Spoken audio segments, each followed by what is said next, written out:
Yeah, you might have heard of pregnant phones.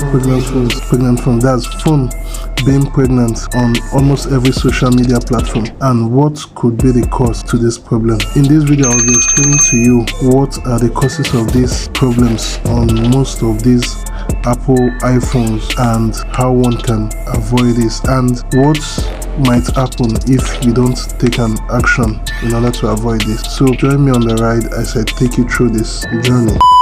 In this video, I'll take you through the causes and how you can stop swollen batteries from having any harmful effect on you. The first, swelling of battery occurs when battery gets overcharged, damaged, or when battery gets old. What should you do when your battery gets swollen? All you need to do is to dismantle the phone, remove the swollen battery and replace it with a new one. That's just the solution. If you find this video useful, please smash on the like, share, and don't forget to subscribe to my channel. Thank you.